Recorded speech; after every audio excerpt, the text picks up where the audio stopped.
আজকে আমরা এমন একটা দ্বীপ সম্পর্কে জানতে চলেছি যেটা পৃথিবীর সময়কে অতিক্রম করে চলে, যেখানে কোনো মানুষ গেলে সে কয়েক ঘন্টার ভিতর বিদ্ধ হয়ে যায়।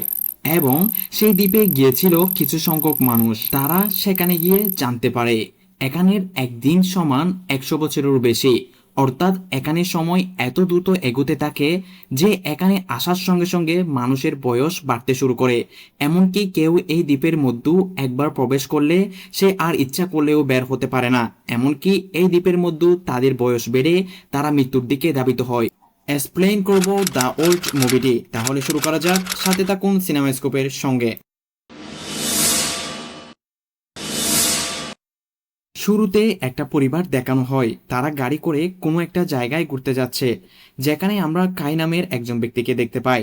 কাই আজকে তার পরিবার নিয়ে একটা বিশেষ জায়গায় ঘুরতে যাচ্ছিল। তার পরিবারে রয়েছে তার স্ত্রী ব্রেস্টা, তার মেয়ে ম্যাডোস এবং তার ছেলে ট্রেন্ট। তারা অবশেষে আন্নান নামের একটা রিসোর্টে পৌঁছায়। সেখানে রিসোর্ট ম্যানেজার সহ সকল এমপ্লয় তাদের স্বাগত জানান। এই মনোমুগ্ধকর রিসোর্ট দেখে কাইয়ের পরিবার অনেক খুশি হয়।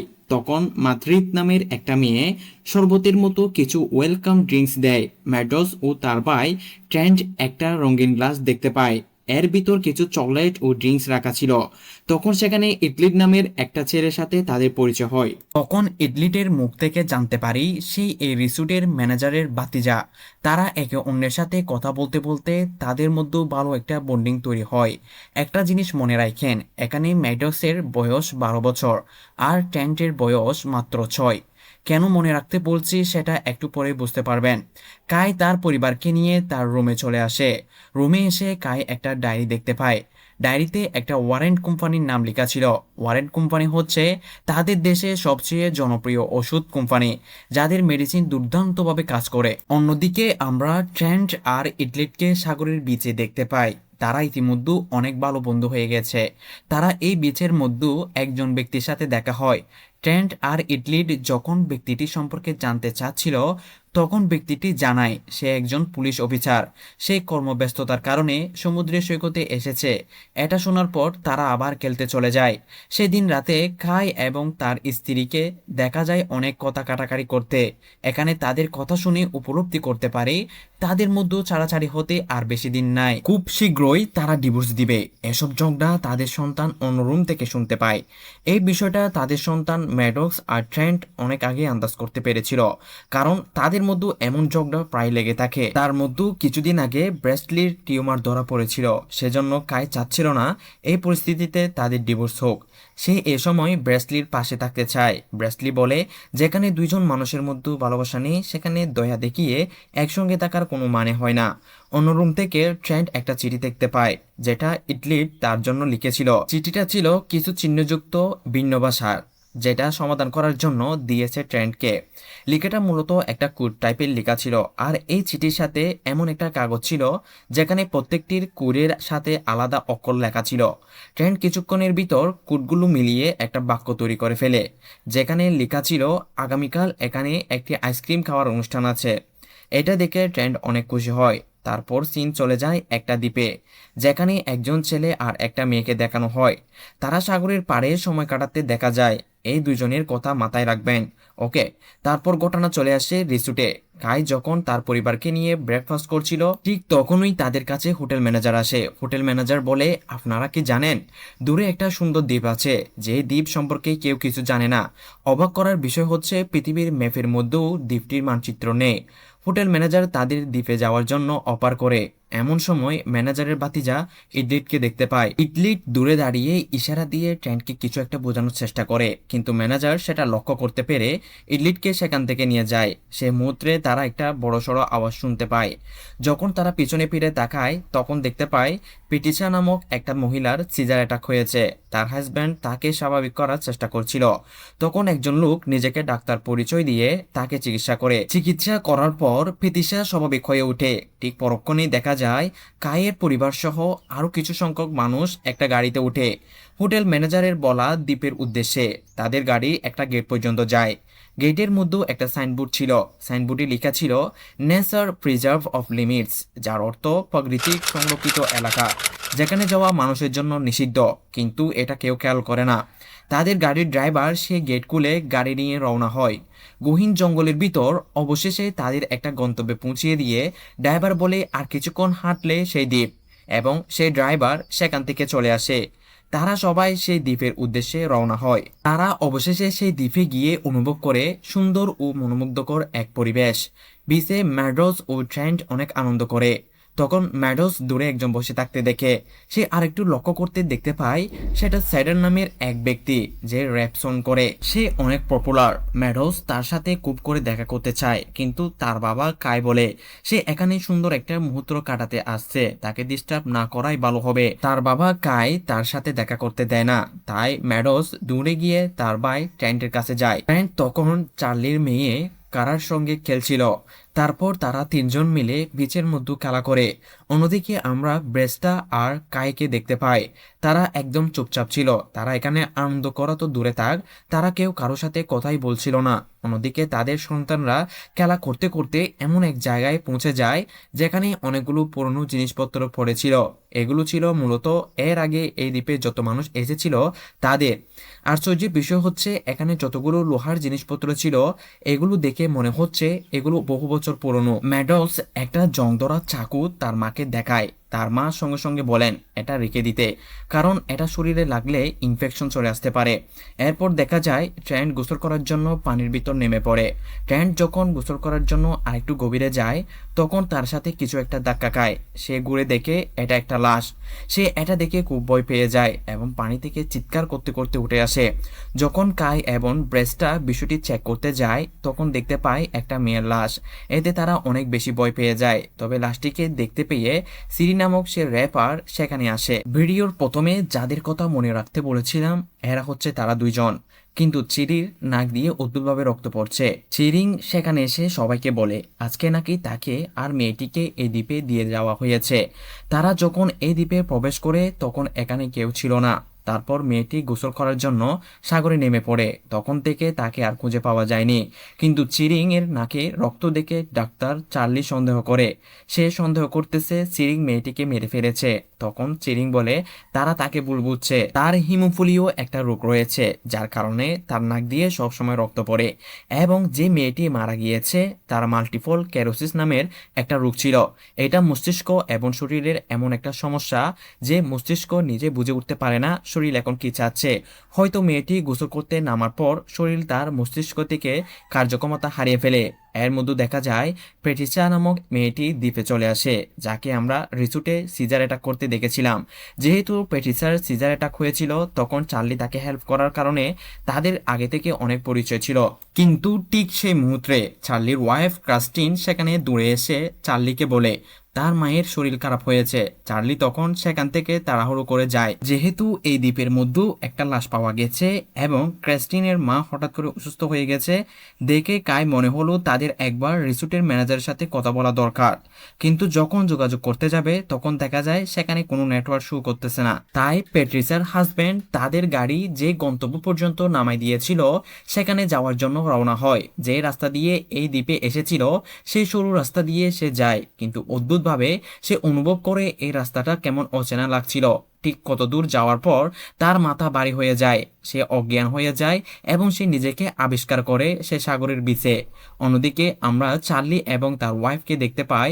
চার্লির মায়ের অবস্থা এখন অনেক খারাপ হয়ে গেছে, তাই তাকে সিপিআর দেওয়া হয়, কিন্তু তাতে কোনো লাভ হয় না। চার্লির মা কিছুক্ষণ পর মারা যায়। অন্যদিকে আমরা প্যাট্রিসা আর তার হাজবেন্ডকে একটা জায়গায় বসে থাকতে দেখা যায়।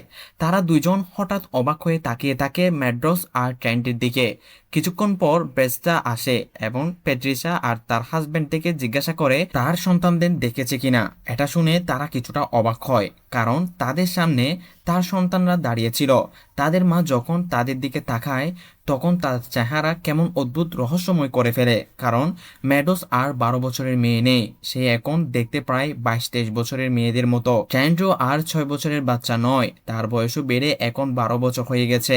ব্রেস্টা এটা দেখে শক খায়। তারপর সেখানে তাদের বাবা খায় আসে, সেও তাদের দেখে অবাক হয়ে যায়। এই দ্বীপে আসার পর এই পর্যন্ত দুইটা লাশ দেখে র্যাপার সিরিং ভয় পেয়ে যায় এবং সে এই দ্বীপ থেকে বের হওয়ার জন্য দৌড়াতে থাকে। এটা দেখে চার্লি সন্দেহ করে তাকে, তাই সেও তার পেছনে। তারা যেদিক দিয়ে এই দ্বীপে প্রবেশ করেছিল সেদিক দিয়ে যাওয়ার সময় একটা সীমানা পর্যন্ত গিয়ে তাদের মাথা ভারী হয়ে যায় এবং অজ্ঞান হয়ে যায়। তাদের জ্ঞান ফিরলে তারা বুঝতে পারে তারা এখন সাগরের বিচে। তারপর তারা এটাও বিশ্বাস করে যে যতই চেষ্টা করি এই দ্বীপ থেকে বের হওয়া সম্ভব না। কাই এবং ব্রেস্টা খুব টেনশনে পড়ে যায়। তাদের বাচ্চা এত তাড়াতাড়ি বয়স বাড়ার কারণে তারা মনে করতেছে তারা হয়তো কোনো ভুলভাল মেডিসিন খেয়ে ফেলেছে অথবা ভাইরাস, যার কারণে তাদের এই পরিণতি। তারপর দেখা যায় ডক্টর চার্লির যে মানসিক রোগ ছিল সেটা বেড়ে যায়, যার কারণে তার পকেটে থাকা একটা চাকু বের করে সে রেফার চিরিংকে আঘাত করে। কিন্তু অবাক করার বিষয় হচ্ছে আঘাত করার স্থানটা কয়েক সেকেন্ডের ভিতর আবার রিমুভ হয়ে যায়। তার কিছুক্ষণ পর ব্রেস্টটা অজ্ঞান হয়ে নিচে পড়ে যায়। এতে সবাই লক্ষ্য করে তার পেটের বাম পাশের দিকে একটা টিউমার, যেটা প্রতি সেকেন্ডে বড় হয়ে যাচ্ছে। তখন কাই বলে এটা এখনই সার্জারি করে টিউমার বের করতে হবে। তাই সবার মতামত অনুযায়ী ডক্টর একটা ছুরি দিয়ে সেই টিউমারের স্থানে কাটে। কিন্তু অবাক করার বিষয় হচ্ছে মাত্র কয়েক সেকেন্ডের ভিতর সে কাটা স্থান আবার জোড়া লেগে যায়।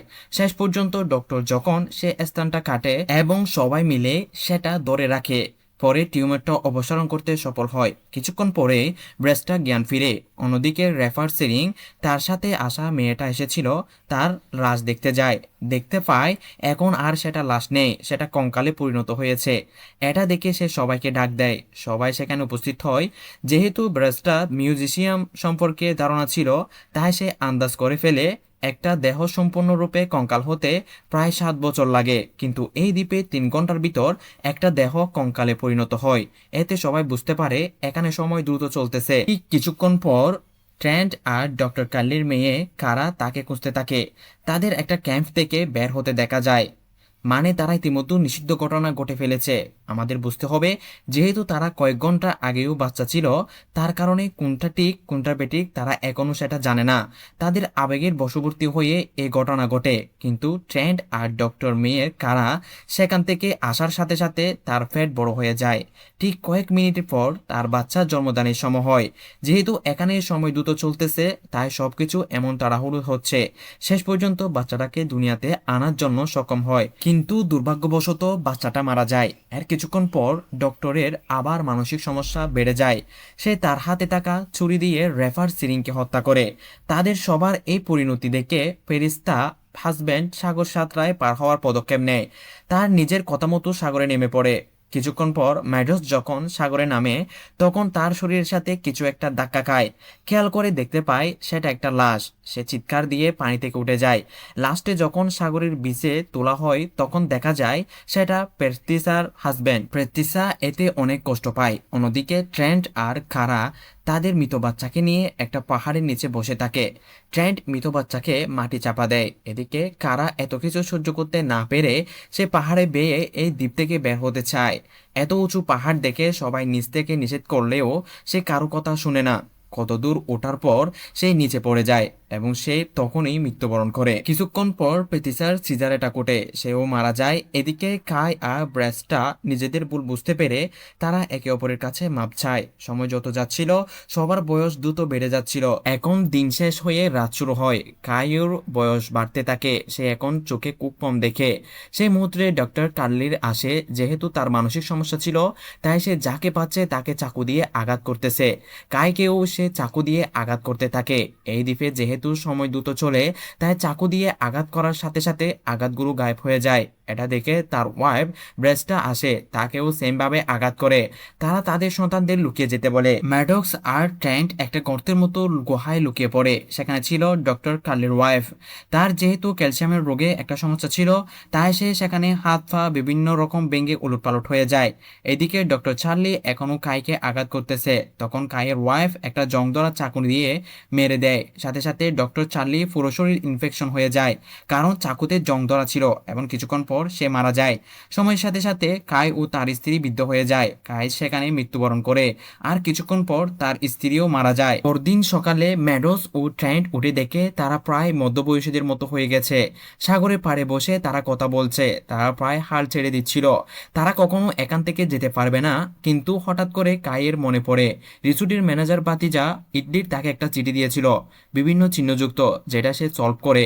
চিঠিতে লেখা ছিল my uncle doesn't like the crier. মানে তার আঙ্কেল কোরাল পছন্দ করে না।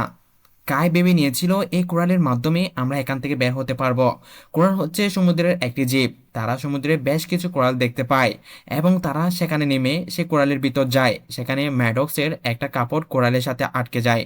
আমরা দেখতে পাই যে পাহাড়ের উপর থেকে কেউ একজন তাদের উপর নজরদারি করা ব্যক্তিটি ছিল তাদের গাড়ি করে নিয়ে আসা সেই ড্রাইভার, এবং সে তাদের সব আপডেট একটা কোম্পানিকে দিচ্ছিল। সবশেষে কাউকে দেখতে না পেয়ে সে সেখান থেকে চলে আসে এবং তার প্ল্যান সাকসেস হয়েছে বলে জানায়। সে একটা ল্যাবরেটরির মধ্যে আসে, যে ল্যাবরেটরির মধ্যে বিভিন্ন ধরনের ওষুধ গবেষণা করা হয়। মানে তাদের ওষুধগুলো কতদিন পর্যন্ত কাজ করতেছে এটা গবেষণা করার জন্য তারা এসব মানুষকে ওই দ্বীপে পাঠায়।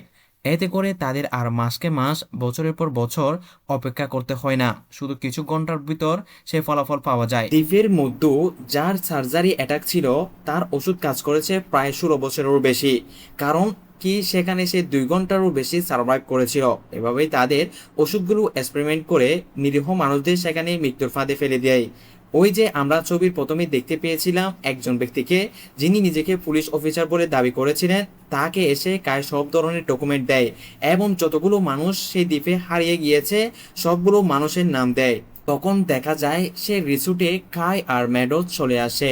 তারা এসে যখন পরিচয় দেয় তখন সবাই ঘাবড়ে যায়। রিসোর্টের কেউ বিশ্বাস করতে পারতেছিল না এখান থেকে কেউ ফিরে আসবে। ম্যাডোস আর কাই ইডলিপকে ধন্যবাদ দেয়। তারা সে কোথা থেকে কিভাবে বের হয়েছিল সেটা আবার দেখানো হয়। ম্যাডোসের যখন কোরালের মধ্যে কাপড় আটকে গিয়েছিল তখন সে কোনো রকম কাপড়টা ছোটায় এবং সেটার ভিতরে একটা ফাঁকা জায়গা থেকে নিঃশ্বাস নিয়ে আবার ছোঁয়া শুরু করে।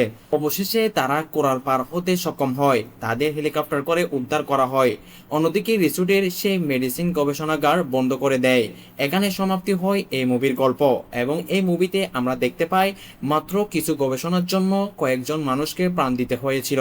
আসলে জীবন খুব দ্রুত চলে যায়, তাই সময়কে মূল্য দিতে হবে। মুভিতে যে বিচে মানুষ কয়েক ঘন্টার মধ্যেও কয়েক বছর বয়সী হয়ে যায় সেটা আসলে মানুষের জীবনের প্রতীক। আমরা অনেক সময় ভবিষ্যতের চিন্তা, কাজের ব্যস্ততা বা সমস্যার মধ্যে এতটাই ডুবে থাকি যে বর্তমান মুহূর্তটাই উপভোগ করতে ভুলে যাই।